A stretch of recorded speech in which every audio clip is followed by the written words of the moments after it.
So Pluto's like that imaginary thing under the bed that scares you, that you think is going to get you. So the thing could be like something about yourself that you're worried about. It could be something in your life that you're don't really want to look at. It could be replaying memories from the past, events from the past, or not wanting to, but then doing it anyway. Then it creeps into your dreams. It could be the dark apprehensions you have about the future, that you don't really want to see, but then you play this video over and over about, some, dreamscape of the future that's going to be bad. This is all Pluto. And how you deal with that. How do you deal with that? How do you take it in and process it? All Pluto. So when you think about any Pluto placement in your chart, or if you hear an astrologer talk about Pluto, think of it in terms of, the thing under your bed. What is it that you're scared of that maybe there's really nothing there? Or you could just look at it differently. It's not about being toxically positive and going into denial in a different way. Like everything's great, nothing's wrong. Maybe there are things in your life that you need to pay attention to. Maybe there is some stuff from the past that you need to process with a therapist. Maybe your anxiety about the future, you need to deal with that anxiety and that stress. It's all really what's taking place in the mind. And how are you going to deal with your own mind? And that's really the trick in life, isn't it?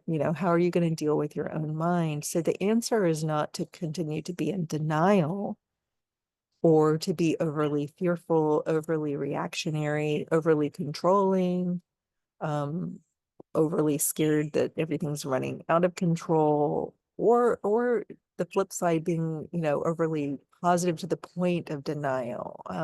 There's a lot of happy middle ground where you can start to deal with Pluto in a way that feels doable, approachable, um, manageable, and actually productive. Now, not in a toxic productive way, but in a way where you are getting somewhere. You feel like you've made progress. It's the sense of progress or getting somewhere, or just a sense of relief.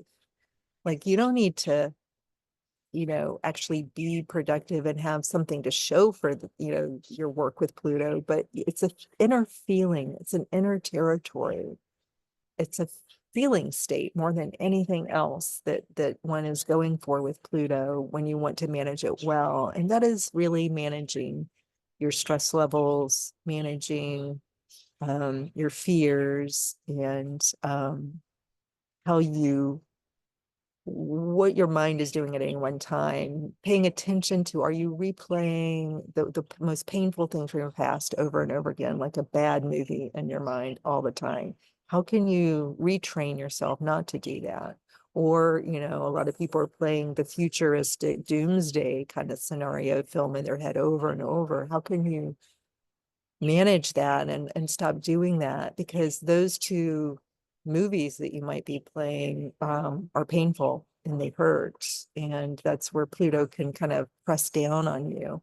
And it's your inner Pluto, it's not a big planet sitting on your head. It's really what's going on in here.